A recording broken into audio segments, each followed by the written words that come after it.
Ďalší. Je. Roman, kde si? Čau, Bogi, ahoj, ahoj. Čau. Nazdar, ahoj.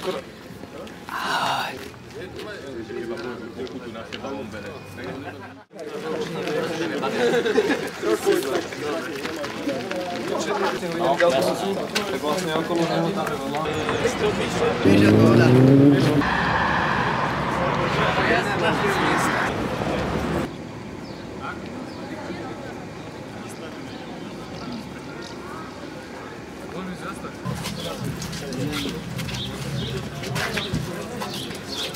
Tu sme za divadlom v Nitre. Toto bolo v podstate prvé miesto, kde sme začali. My začali skúšať rôzne veci. Takže toto je taká naša, odtedy je to taká naša základňa. Našli sme už medzi tým oveľa lepšie miesta, ale toto je vždy taká naša základňa, odkiaľ začíname.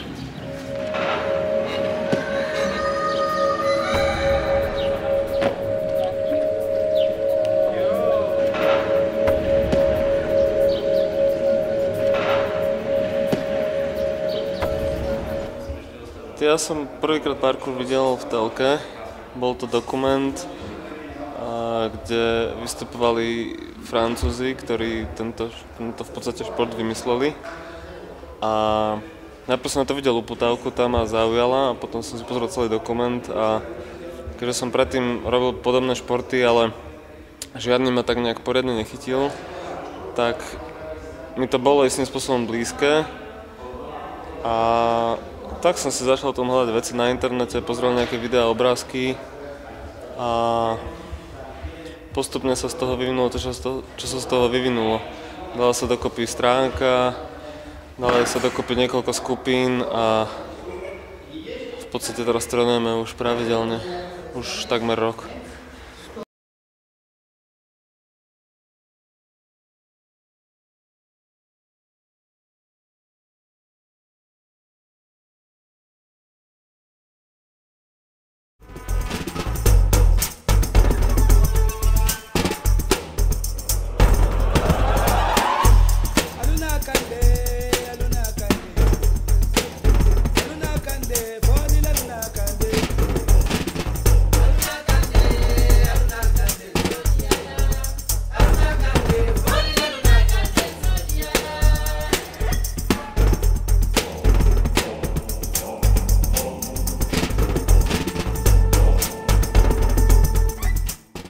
Na začiatku to bolo prakticky zidealizované, ako videl som v tom úplný ideál, niečo krásne, bohovské. A teraz zmenilo sa to prakticky 1%, že úplne, vlastne to, čo je v tom nové, vidím, je iba tá tvrdá drina, že stále cvičiť, čo tomu ešte pridalo ďalšie pozitívum, čo mne sa páči. Prakticky nejak sa ten pohľad nezmenil, stále v tom vidíme tu úplne akože uvoľnenie sa, tá voľnosť, sloboda pohybu. To je na tom asi to najkrajšie, čo v tom vidím. A prakticky nič človeka neobmedzuje, môže si vybehnúť von z bytu, z domu a úplne voľne bežať. A aj tie prekážky, čo mu predtým vadili v klasickom behu, teraz sa stávajú takými výzvami. Takže o to je to lepšie.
vtedy som sa prevážil a vlastne ak som išiel, už som nemal, lebo je to aj vysoké, a už som nemal švih v nohách, ale ja som už padol tam, jak som sa odrážil. Hej, a už som nevedel s tým, čo urobiť, lebo som nedal len tasol si. To nemá šancu. Ruka je dobrá, ruka je takáto. Ale noha tam je. Ja som myslel, že si miechu trošku chytil. Nie, ježiš, to by som sa nepostavil, ale... Však to. Nohu ti ukážem. To by som nevedel už chodiť krásne. Bude narazený, aspoň to je taká opuchlina, jak si vidie. No, modrina. Kolo mám už teplú. Nejaký mesiac a hotovo. No neviem, to neúplne. Ešte poskáčeme. Môžeme ísť. Dnes ešte bude jump. Väčšinou skúšam robiť veci spontánnejšie, pretože vtedy ich dokážem spraviť skôr. Lebo keď začnem nad tým veľmi rozmýšľať, tak je to také, že skúsim, neskúsim a čo sa môže stať, a keď si to začnem tak preberať, tak viem, kde sú moje fyzické možnosti, aj psychické, a aj tomu skúšam tomu tú situáciu tak prispôsobiť, aby som sa hlavne neprecenil. To je dôležité, myslím, že v tomto športe nepreceniť sa v tej situácii. Jasné, že by som sa neskúšal nejaké veľké salto robiť na betóne prvýkrát, hej, čiže najprv by som si ho musel skúšiť telocvične. Takže je to hlavne o tom tréningu a vedieť, čo človek dokáže. To je asi také najdôležitejšie, si myslím.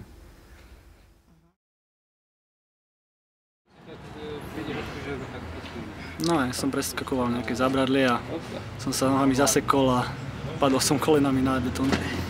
No to sú vlastne také dve veci, že čo najviac ten šport asi ovplyvňujú, že ty sa dokážeš prekonať fyzicky a hlavne psychicky, že čiže je to prekonávanie takých svojich možno blokov alebo možno skúšať, čo dokážeš. Asi tak. Chcem. Toto sú tie klasické bloky.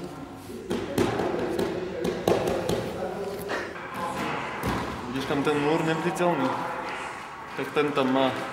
A keď ho zbúra, tak to spraví.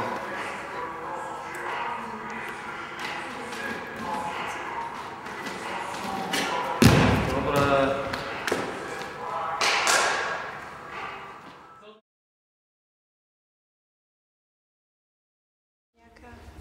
Filozofia, no... Filozofia je to, čo si to človek spraví. Ako pre niekoho je to radosť pohybu, pre niekoho je to adrenalín, pre niekoho je to priam náboženstvo, podľa toho, ako to kto zoberie a do akého extrému to potiahne. Ale filozofia ako taká je jednoducho robiť niečo, čo ma naplňa, robiť niečo, čo ma oslobodzuje, čo ma odputáva od problémov a pomáha mi ich prekonávať.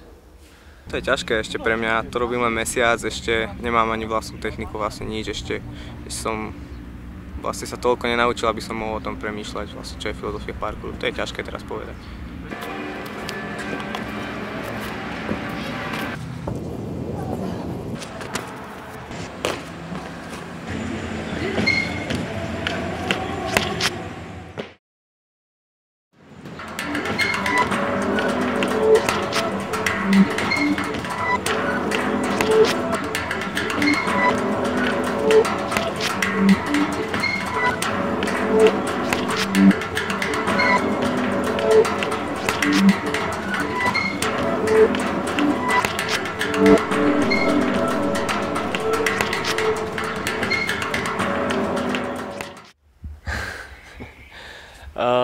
Záleží od toho, no ja som sa stretol s rôznymi reakciami, samozrejme niektorí rodičia sú takí, že sa trošku viacej boja o tie svoje deti, niektorí ich naopak podporujú a vedú k tomu, aby decká skúšali, aby mali nejakú tú zdravú odvahu.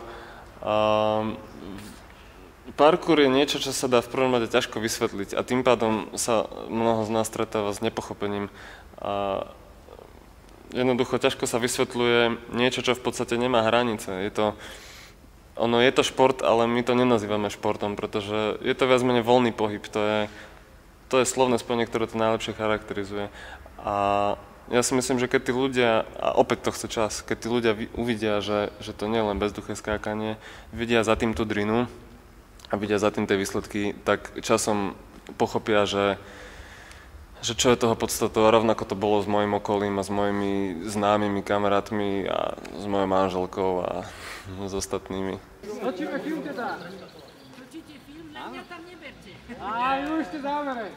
Väčšina prvých názorov, keď to vidia, šialenci, blázni, ale to sú úplní magori, že čo to robia, chcú sa zabiť alebo niečo také.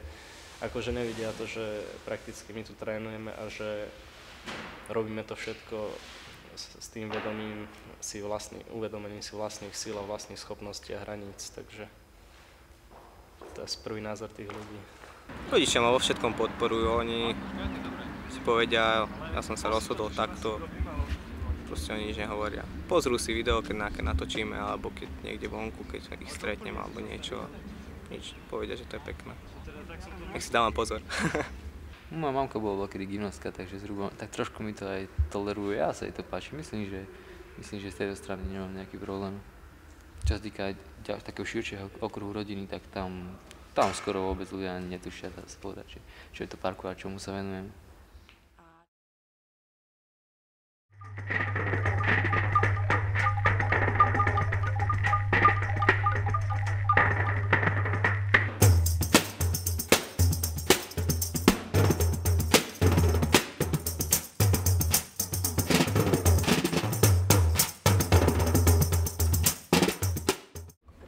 Tak stretávame sa, že máme ABC Market, tam sa stretneme, u nás ideme na kopec, potom chodíme máme strojárske učilište, tak na ňom chodíme skákať, tam také budky sú a tak, potom na knižnicu, Prievidzi chodíme a tak, to je všetko asi čo beháme.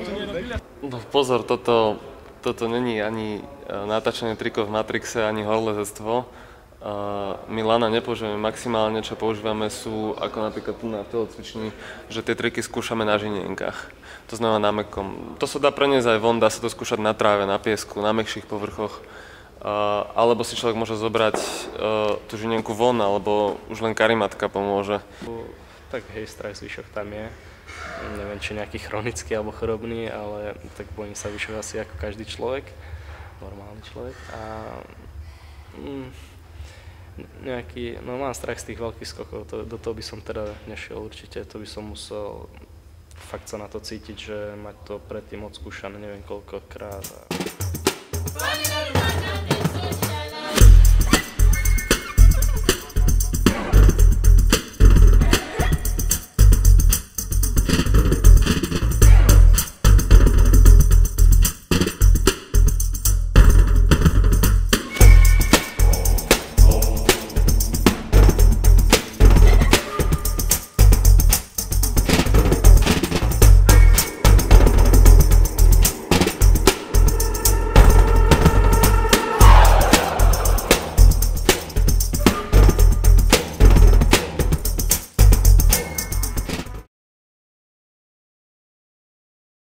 Ako psychicky mi veľmi pomohol, ako prekonávať sa psychicky, to mi pomáha. Lebo keď sa raz prekonám psychicky, tak potom to už ide ľahšie. Dôležité to, že taká voľnosť, že môžem skákať, kedy chcem a tak. Nemusím mať na to nič ako korčula alebo tak. V súčasnosti sú skupiny, v Košiciach je niekoľko skupín, v Banskej Bystrici, v Prievidzi, v Leviciach, v Trenčíne, v Považskej Bystrici, v Bratislave, v Nitre a hádam som na nič nezabudol. Myslím, že stačí chcieť a to je všetko. Proste len chcieť. Ja bývam aj psychicky na tom zle, aj fyzicky a niekedy zacvičím si, je mi fajn. A inokedy môžem byť na tom dobre a idem cvičiť a nič mi nejde. Takže treba chcieť, to je všetko.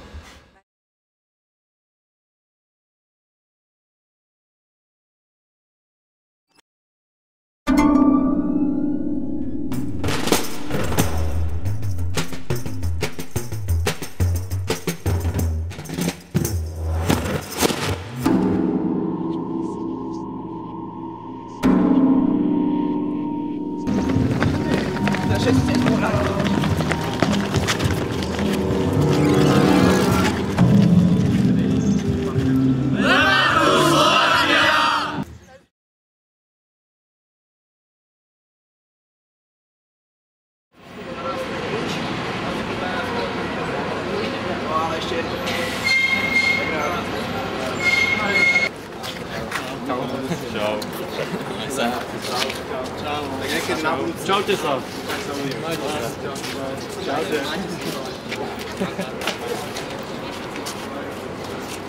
Díky, že ste došli, chalani. Čaute.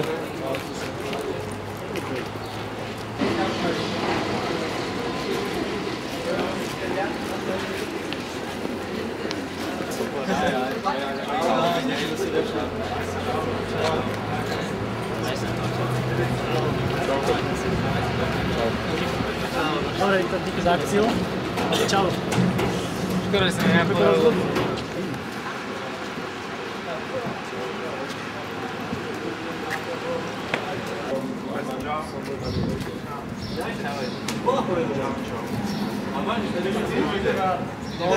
To je skrytá pstruha.